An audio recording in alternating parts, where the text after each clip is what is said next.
प्रणाम। मेरा नाम है सौरभ और आप सभी लोगों का स्वागत है धम्मवाणी विद सौरभ में। आज हम बात करेंगे कि यदि कोई व्यक्ति आपके सामने मर रहा है, वो मृत्यु शैया पर जा रहा है, मृत्यु को प्राप्त हो रहा है, तो हमें उस व्यक्ति के साथ क्या करना चाहिए ताकि हम उसकी मृत्यु में कुछ सहायक हो सके और आगे के परलोक में भी उसकी सहायक हो सके। तो आइए जानते हैं उस व्यक्ति के साथ क्या करना चाहिए। यदि कोई भी व्यक्ति अपनी मृत्यु के करीब है तो हमें ये प्रयास करना चाहिए कि उस व्यक्ति को हमें किस तरह से शांतिपूर्वक वो अपनी देह का त्याग करे, इस बात पर ज़्यादा ध्यान देना चाहिए। पहली बात, जो सगे संबंधी हैं, ज़्यादातर केसेस में ये होता है कि जो सगे संबंधी या ख़ास लोग होते हैं उस व्यक्ति के पास बैठ करके बहुत ज़्यादा विलाप करते हैं, बहुत ज़्यादा रोते हैं, जो कि उसकी मृत्यु को और भी ज़्यादा दुखदाई बना देता है। जो भी व्यक्ति अपनी देह का त्याग कर रहा होता है तो वो मृत्यु के समय और भी ज़्यादा दुख को प्राप्त हो जाता है। उसके मन में दुख आ जाता है, उन लोगों के लिए एक तृष्णा जागती है और वो उसको आगे के परलोक में जाने के लिए बाधक हो जाते हैं। हमें ये कोशिश करना चाहिए कि ऐसे लोगों को कुछ समय के लिए आप हटा दें। जिस समय व्यक्ति मृत्यु को प्राप्त हो रहा है, यदि वाकई में आप उसकी कुछ भलाई चाहते हैं, उसके पारलौकिक जीवन में कुछ मदद करना चाहते हैं, तो आप ऐसे लोगों को जो भी विलाप करते हैं या जो रोते हैं उनको थोड़ी देर के लिए वहाँ से हटा दें जब तक वो मृत्यु को नहीं प्राप्त हो रहा है। मृत्यु के क्षण में उस समय पहले ही ऐसे लोगों को उस जगह से हटा दिया जाए। कोशिश तो ये होनी चाहिए कि उसके आसपास कुछ मेडिटेटर्स बैठें, साधक बैठें जो साधना करते हों और अपनी साधना के द्वारा मैत्री की तरंगों को बनाए रखें ताकि वहाँ पर एक धर्म का वातावरण विकसित हो सके, धर्म की तरंगे चारों तरफ फैल सके अपनी साधना के द्वारा। तो मैत्री की तरंगों को वहाँ पर छोड़ने से वहाँ का जो वातावरण है वो धर्ममय बन जाएगा। उस धर्ममय वातावरण से उस व्यक्ति को शांति और सुकून महसूस होगा, जिसकी वजह से वो शांत हो जाएगा। फिर हमें क्या करना है, उस व्यक्ति को याद दिलाना है उसके पुण्यों के बारे में, उससे बात करने का प्रयास करना है उसके पुण्यों के बारे में। यदि कोई साधक नहीं है तो, यदि कोई मेडिटेटर है, कोई साधक है, कोई विपस्सी साधक है, तो उससे ज़्यादा परेशान होने की ज़रूरत नहीं है, उससे बात करने की भी ज़रूरत नहीं है। वो स्वतः ही अपने देह का इस तरह से त्याग करेगा कि उसकी जो आगे की गति है वो सुगति को प्राप्त होगा। तो ज़्यादा उसमें हमें कुछ नहीं करना है। ये बात उन लोगों के लिए है जो विपस्सी साधक नहीं है। अगर कोई व्यक्ति नहीं है और हम हैं विपस्सी साधक या हमारे आसपास के कुछ लोग और हैं विपस्सी साधक, तो हम उनको वहाँ पर बिठा सकते हैं ध्यान और मैत्री करने के लिए, और हम स्वतः भी जो है मैत्री और करुणा भरे चित्त से उससे बात कर सकती हैं। उस समय क्या बात करनी है, जो नॉन विपस्सी है, जो नॉन विपश्यना मेडिटेटर्स हैं, उनसे क्या बात करनी है। पहली बात तो, यदि उस व्यक्ति ने कुछ जीवन में अच्छा किया है या फिर सीलों का ही पालन किया है, हमें उस व्यक्ति को याद दिलाना है कि तुमने पूरे जीवन भर सीलों का पालन किया है, तुमने ये पुण्य किया, तुमने वो पुण्य किया। उसके पुण्यों को हमें मरते समय याद दिलाना है। तो जब हम याद दिलाते हैं तो उस व्यक्ति का चित्त उस पुण्य भरे कामों को याद करता है, तो उसका चित्त स्वतः ही शांत हो जाता है और शांतिपूर्वक देह का त्याग करने से व्यक्ति का पारलौकिक जीवन अच्छा होता है। तो पहली बात तो ये कि उसके पुण्यों को याद दिलाना है। अगर किसी व्यक्ति ने अपने जीवन पर्यंत सीलों का पालन किया है, एक नैतिक और सदाचार का जीवन जिया है, तो उसके उस बात को भी याद दिलाना है कि आपने पूरे जीवन भर नैतिक और सदाचार और लोगों के हित का जीवन जिया है, तो तुम्हें परेशान होने की ज़रूरत नहीं है, उसे शांत करने का प्रयास करना है। ये दूसरी बात। तीसरी बात ये, अगर उसने थोड़ी भी समाधि या किसी भी तरह की साधना का यदि अभ्यास किया है, वो भले विपस्सी नहीं है, लेकिन किसी भी तरह से यदि समाधि जैसी साधना का किसी भी तरह से अगर अभ्यास किया है, तो उसे हम बताएंगे कि आप इस समय थोड़ी देर के लिए समाधि का अभ्यास करें और भौतिक वस्तुओं की तरफ उसका ध्यान ना जाए। हमें उसे पूरी तरह से कट आउट करने का प्रयास करना है। यदि कोई भौतिक वस्तुओं की तरफ उसका मन भग रहा है कि देखिए वो ऐसा है, वो ऐसा कर लेना, वो ऐसा कर लेना, क्योंकि मृत्यु के समय की एक आदत होती है, एक तृष्णा जागती है व्यक्ति के अंदर, एक बहुत तीव्र तृष्णा जागती है और उसका जो ध्यान होता है वो पूर्णतः भौतिक वस्तुओं की तरफ ही जाता है। तो हमें उसके ध्यान को भौतिक वस्तुओं की तरफ से हटवाना है, भौतिक वस्तुओं की तरफ से पूर्णतः हटवाना है और उसका ध्यान जो है हम धर्म के प्रति श्रद्धा उत्पन्न करके, संघ के प्रति श्रद्धा उत्पन्न करके और बुद्ध के प्रति, यदि उनकी इन तीनों में रुचि है, अगर वो व्यक्ति बुद्ध, धम्म और संघ इन तीनों में से किसी पर भी यदि श्रद्धा है, तो उसे याद दिलवाना है कि देखो तुम श्रद्धावान हो, तुम्हें किसी भी तरह से भौतिक चीज़ों की तरफ ध्यान देने की ज़रूरत नहीं है। और उसके पुण्य को याद करवाते हुए, उसे अगर समाधि का अभ्यास किया है तो उसे समाधि का अभ्यास कराते हुए हमें उसे शांत पूर्वक मरने के लिए प्रेरित करना है, उसे शांत करते हुए, ताकि वो अपनी देह का बहुत ही शांतिपूर्वक त्याग कर सके। और जो आपके आसपास लोग बैठे हैं, जो कि अगर आपको कोई ऐसे व्यक्ति मिल पाते हैं जो कि विपस्सी साधक हैं, उन लोगों से आप बात करते रहें कि वो पूर्णतः मैत्री की तरंगों को यहाँ पर प्रसारित करते रहें। इस बात का बहुत याद रखना है कि उस व्यक्ति के आसपास किसी भी तरह से विलाप या क्रंदन नहीं होना चाहिए, क्योंकि विलाप और क्रंदन करने की भी एक अलग तरह की ऊर्जा होती है, एक एनर्जी होती है जो कि उस धर्ममय वातावरण को बिगाड़ सकती है। इसलिए और वो तरंगे उस व्यक्ति को विचलित कर सकती हैं, उनके प्रति तृष्णा पैदा कर सकती हैं, अपने रिश्तों के प्रति, क्योंकि हर एक व्यक्ति का ये लगाव होता है, बहुत ज़्यादा चिपकाव होता है चीज़ों से, रिश्तों में बहुत ज़्यादा चिपकाव होता है। तो ऐसे व्यक्ति ज़्यादातर मरते समय खिंच जाते हैं अपने रिश्तों के प्रति, भौतिक वस्तुओं के प्रति। तो हमें उन चीज़ों से दूर रखने का प्रयास करना है, उसे पुण्यों के प्रति, उसे अच्छे कर्मों के प्रति और सत्कर्मों को उसे याद दिलाना है कि तुमने देखो वो कर्म किया था, तुमने बहुत अच्छा किया है, तुम आराम से अपनी देह का त्याग करो, कोई परेशानी की बात नहीं है, कोई चिंता की बात नहीं है। और उसे भगवान बुद्ध के प्रति और धम्म के प्रति, धर्म के, मानते हैं चलिए कोई ऐसा व्यक्ति है जिसकी बुद्ध के प्रति श्रद्धा नहीं है, संघ के प्रति श्रद्धा नहीं है, लेकिन धर्म के प्रति श्रद्धा होगी ना। आप उसे बताइए, धर्म की विशेषता उसके सामने बताइए कि देखिए इस पर श्रद्धा है, आपकी श्रद्धा है, और श्रद्धा चित्त से जो भी अपनी देह का त्याग करते हैं, उसके मन में यदि मरते समय भी श्रद्धा का भाव रह गया किसी भी प्रति, जो है वो बुद्ध के प्रति हो या धर्म के प्रति हो या संघ के प्रति हो, किसी के प्रति भी यदि श्रद्धा चित्त हो गया, तो वो श्रद्धा चित्त से अगर देह का त्याग करेगा तो उसका जो चित्त होगा वो बहुत अच्छे आगे जाकर के ट्यून अप होगा जाके, क्योंकि भगवान बुद्ध ने बताया कि मृत्यु के बाद व्यक्ति के सामने 31 रास्ते होते हैं, 31 प्लेन्स होते हैं जहाँ पर वो व्यक्ति जा सकता है, और जाने के लिए उसका आखिरी चित्त जिम्मेदार होता है। यानी मरते समय कौन सा संस्कार उसके चित्त में जागा और कौन से गुण धर्म का संस्कार उसके चित्त में जागा, वो गुण धर्म जाके उसी तरह के रास्ते में जाकर के मिल जाएगा जाकर के। जैसे समझ लीजिए एक स्टेशन है और स्टेशन के सामने 31 पटरियां हैं, 31 प्लेन्स हैं, 31 पटरियां हैं जहां पर वो गाड़ी दौड़ सकती है।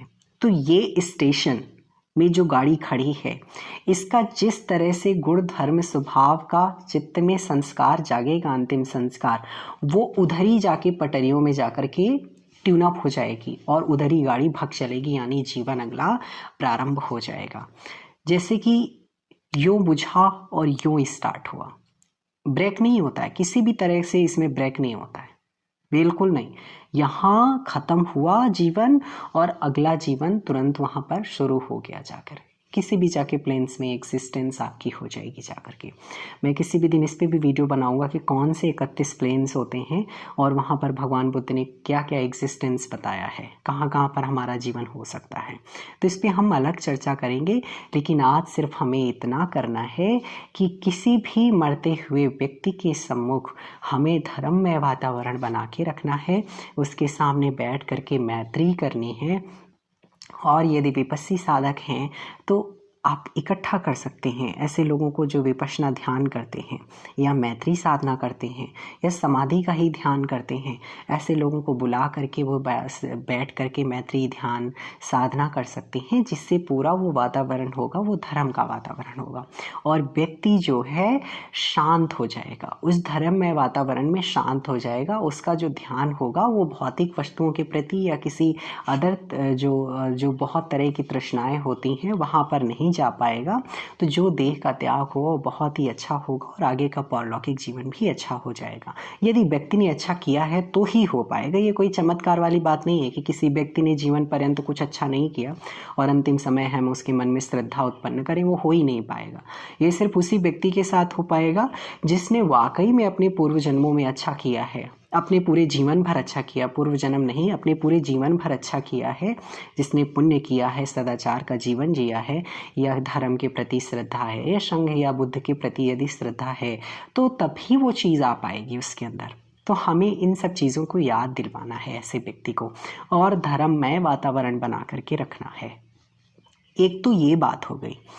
फिर कोई अगर विपस्सी साधक अगर अपनी देह का त्याग कर रहा होगा तो फिर भी हमें इस बात का ध्यान रखना है, उससे फिर बात करने की ज़रूरत नहीं है, आपको फिर उससे बोलने की ज़रूरत नहीं है।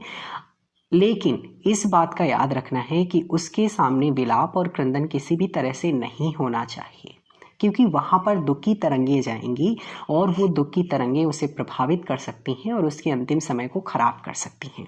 इसलिए कोई विपस्सी साधक हो, कोई साधक हो, कोई मेडिटेटर्स हो या ना हो, हमें इस बात का ध्यान रखना है कि उस जगह पर विलाप उसके मरते समय बिल्कुल नहीं होना चाहिए। फिर भी यदि कोई विपस्सी साधक है तो भी हमें ये करना है कि उसे ध्यान के लिए प्रेरित करना है, उसे मैत्री के लिए प्रेरित करना है। अगर वो कर रहा है तो आप भी बगल पे साइड पे बैठ जाइए और जो विपस्सी साधक हैं यदि आपके जान पहचान में तो उनको भी उधर बुला करके साइड पे बिठा लीजिए और सबको ध्यान के लिए और मैत्री के लिए प्रेरित करिए कि सभी लोग करें।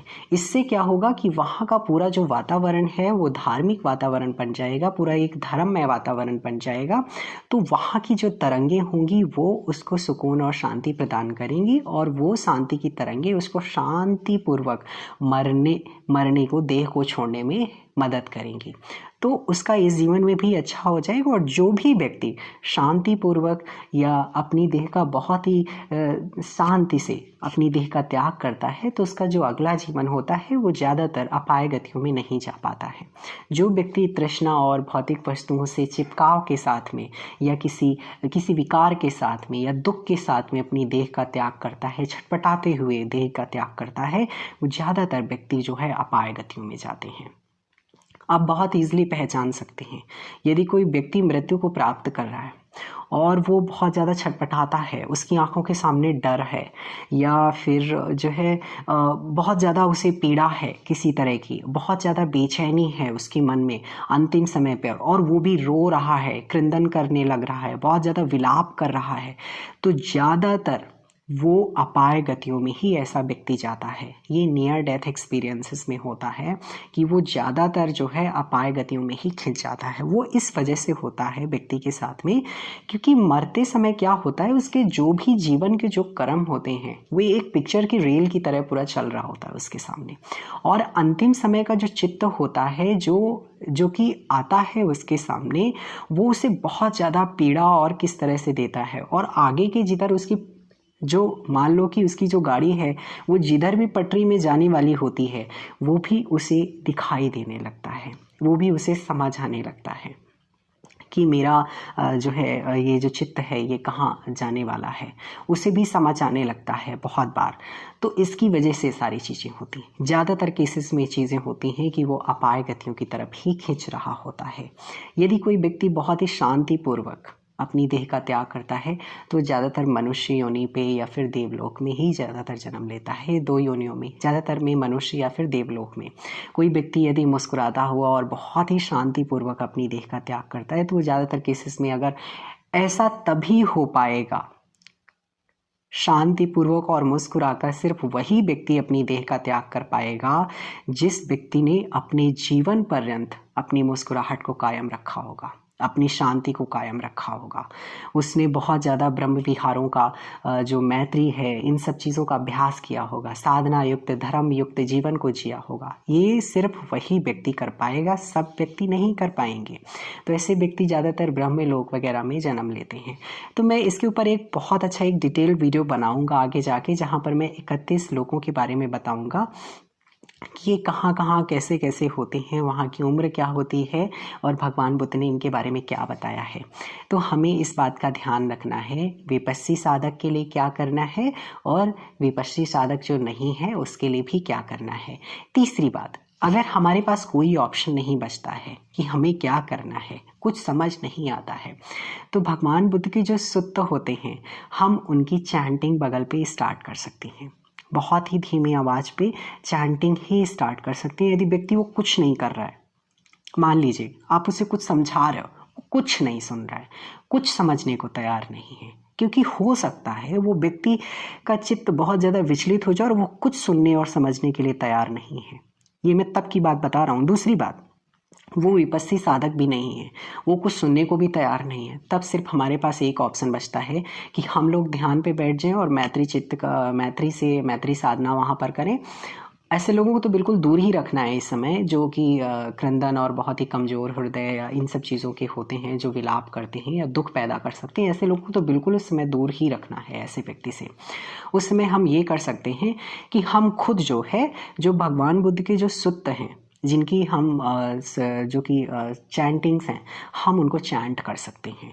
तो उसमें क्या होता है, उसकी भी एक एनर्जी होती है, एक ऊर्जा होती है, एक वाइब्रेशन होती है, जो कि इस वातावरण को धर्मयुक्त बनाने में मदद करेंगी। तो हम इतना कर सकते हैं। ये 3 चीज़ें हैं जो कि हम इनका पालन कर सकते हैं। ठीक है। इसके बाद मृत्यु हो जाती है, मान लीजिए मृत्यु हो गई। अब हम क्या कर सकते हैं?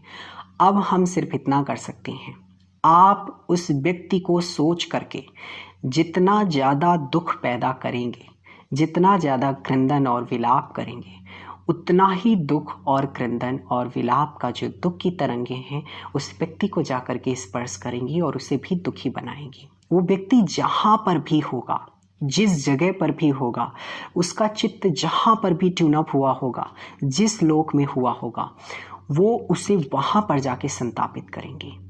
तो आप ये बताइए कि आप उस व्यक्ति के हितैषी बनना चाहते हैं या उसके दुश्मन बनना चाहते हैं? क्या बनना चाहते हैं? उसका हित चाहते हैं ना।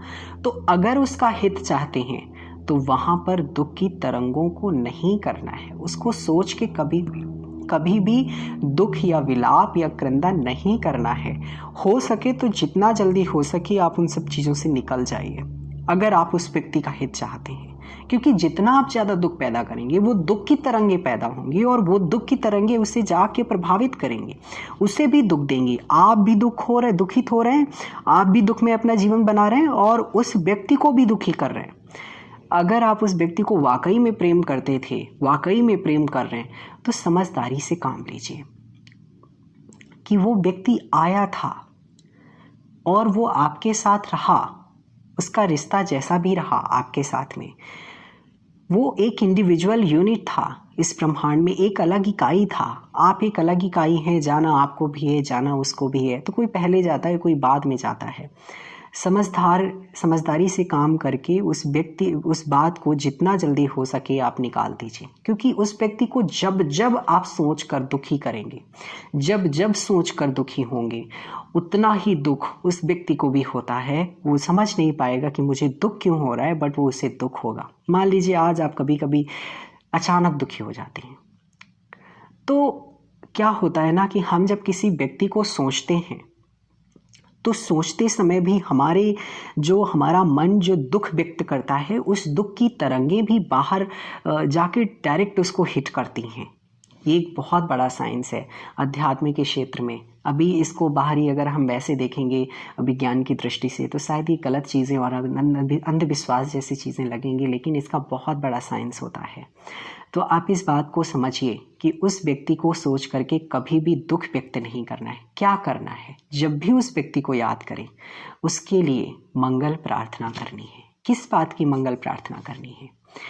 कि आप जहाँ कहीं भी हो आपका बहुत मंगल हो, आप हमेशा सुखपूर्वक रहें, आपका कल्याण हो, आपका जीवन सुखमय हो, आपकी स्वस्थ मुक्ति हो, आप पूरे जीवन भर स्वस्थ रहें, आपको धर्म मिले। इस तरह से हमें अपने मन में उस व्यक्ति को सोच करके बहुत मंगल भरी प्रार्थना करनी है, बहुत शुद्ध चित्त से उसके लिए मंगल भरी प्रार्थना करनी है। अब क्या होगा, अब हम उस व्यक्ति को याद करके मंगल भरी प्रार्थना, मंगल भरे शब्दों को ये कह रहे हैं, इसका भी एक अलग तरंग है। तो ये तरंगे भी उसको जाके हिट करेंगी और वो उसको सुख पहुंचाएंगी, वो उसको लाभ पहुंचाएंगी, तो वो व्यक्ति प्रसन्न होगा। तो आपको तय करना है, यदि आप प्यार करते हैं किसी से, वाकई में प्रेम करते हैं और आपका व्यक्ति का साथ छोड़ जाता है, तो आप उसके लिए मंगल प्रार्थना करें, ना कि उसके लिए दुख व्यक्त करें। दो रास्ते हैं, या तो आप दुख व्यक्त कर लें या तो आप उस व्यक्ति के लिए सुख व्यक्त कर लें। जबकि वो व्यक्ति अब लौट के आ नहीं सकता, ये तो पता है ना। तो जो व्यक्ति आ नहीं सकता तो हम उसके लिए क्यों क्रंदन और विलाप करें? अब तो सिर्फ हमें मैत्री करनी है ना उस व्यक्ति के लिए, तो सिर्फ मैत्री करें, उसके लिए मंगल प्रार्थना करें। उसके लिए जब भी याद करें तो सद्भावना भरे चित्त से, करुणा भरे चित्त से उसके लिए याद करें, उसको प्रार्थना करें उसके लिए, बस और कुछ नहीं करना है। ठीक है। अगर इस वीडियो से रिलेटेड कोई भी क्वेरी है तो आप कमेंट बॉक्स पे ज़रूर लिखें, और इस वीडियो का फीडबैक प्लीज़ आप लोग ज़रूर कमेंट बॉक्स पे दें। आपका बहुत बहुत मंगल हो, बहुत बहुत कल्याण हो, सभी का मंगल हो, सभी का कल्याण हो।